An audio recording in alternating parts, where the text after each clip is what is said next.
Today I'm going to show you how to get your JSON file out of Puzzles and Dragons.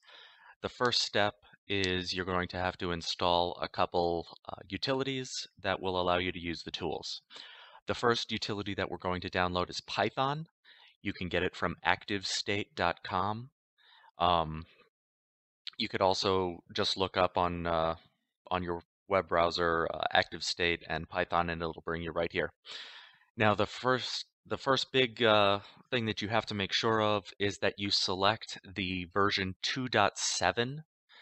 The 3.x versions will not work. So you get your Windows installer, you click it, you download it. Once it's done downloading, you install it.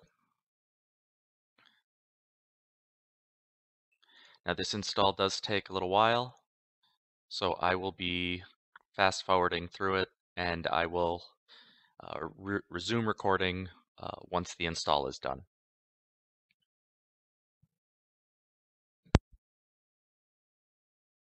Now that Python is installed, you can click Finish. And the next thing that we're going to be doing is we are going to be installing Java. So again, you can go to your search bar, type in Java download, and it'll bring you to this, version 8, update 201, or whatever is most current. Click Free Java Download. It may pop up a warning. You just say agree and start free download, and it'll download in the background. Once you have it downloaded, install it.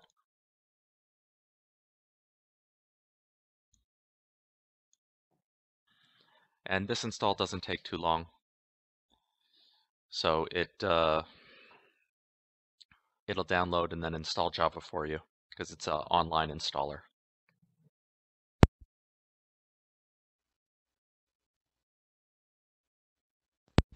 Now that Java's installed, we're able to get into the nitty-gritty of getting everything running so that we can get our JSON files.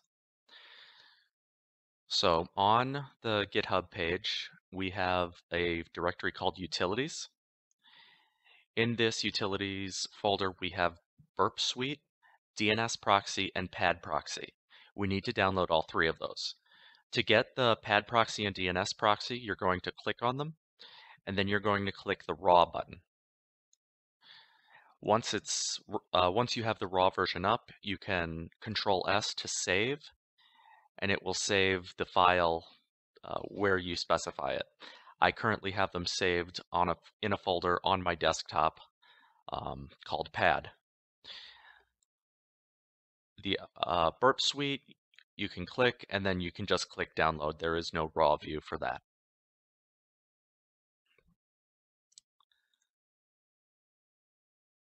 So in here, you'll see your three files. You have PadBox, DNS Proxy, and Burp Suite free.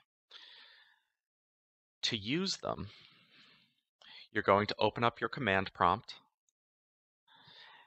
You're going to go into the folder.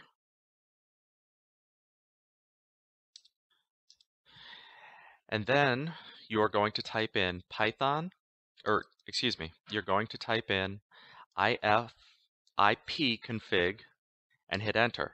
Now here you're looking for your Ethernet adapter. You most likely have an address 192.168. That is the address you're going to need to grab. So remember your address and save it because we're going to need it in just a minute. So now that we have that, then you're going to type in Python space padproxy.py space 80 and that space and then the IP address that we had saved from before. It's going, your firewall is going to pop up a warning. You can click allow access. Now we are currently running the man-in-the-middle proxy that we need to pull the pad information. The next step is to run Burp Suite. So we're going to open it up.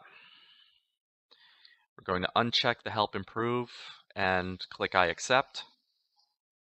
Now it's going to give you a warning that there is a newer version available. Just ignore it. This is the last version that Burp put out that allows you to not have to reset up your proxy every single time you open the program. So we're going to go to the proxy tab, then we're going to go to options.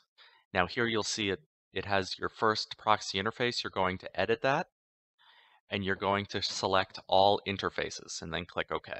And then yes. Again, you're going to have to click Allow Access. And now we're going to have to add a second proxy. So you're going to click Add.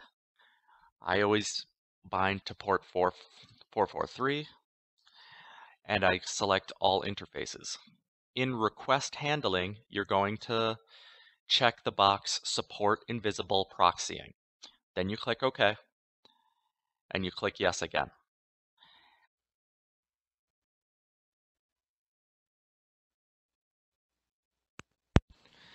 An additional step that you're going to have to do is you're going to have to temporarily disable your firewall to allow our utilities to communicate through. So we're going to open up the firewall. You see we're connected to a private network. So we're going to turn Windows Defender Firewall on or off. And then for the private network, we're going to turn it off. Now, this is only going to be temporary. When we are done, make sure to turn your firewall back on. At this point, we will now move to installing the necessary certificate on the device and then capturing the JSON. Now that our computer is set up to listen for data, we need to actually configure the iOS device to send data.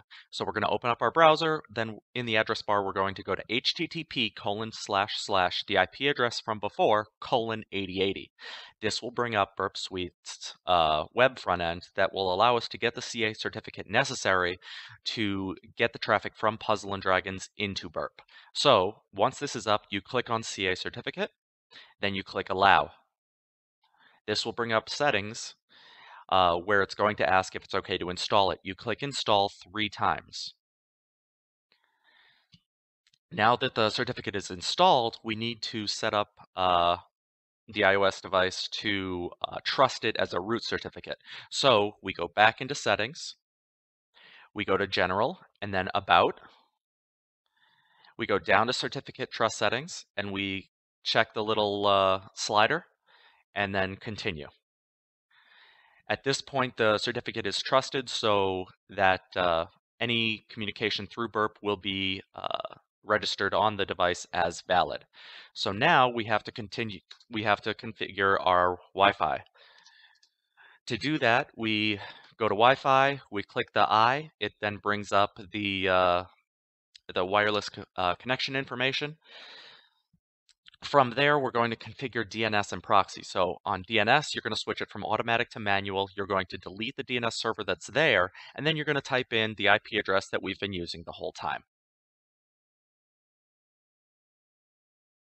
Then you click Return and Save. And then for proxy, we're going to go from off to manual. And then for server, again, the IP address that we've been using. And then for port, we're going to use port 443. Now this is important because that will force Puzzle & Dragons to send through our SSL proxy. At this point in time, we need to make sure that Puzzle & Dragons is completely closed. This way, the next time we open it, the player data will be re-downloaded. So you either double-click the home button or you swipe up. Once you do that, you swipe up the image to make sure it's closed completely. And then you open the game again. You know you did it right when you see the start screen. You click start, and at that point in time, Burp has now captured your JSON file. Before we switch back to our computer, we're going to want to change our settings back. So we're going to go back to settings. We're going to go to Wi-Fi, hit the I, and then for configure DNS, we're going to switch that back to automatic and hit save, and then configure proxy off, and then save. Now that our device is configured, we're going to go into Burp Suite, and we're going to go over to Intercept, and we're going to turn intercept off. Once that's off, then we're going to go to the HTTP history and then open up Puzzles and Dragons. You see already we're getting traffic.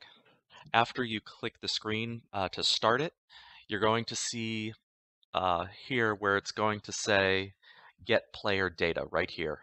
Now this is where you get your JSON from. So you click on it, you go to response. Then you see all this bold text. What I do is I double click it and then I hold shift and go over because we need to get that very last character. Once that is done, you right click and you say copy to file. We're going to save it, going to put it in the utilities folder, and I'm going to call it pad.json. And that's it. You now have your JSON file for upload. So at this point, you can close out a burp. You can close out of the pad proxy. You can turn your firewall back on. And then you can upload your JSON to the web page.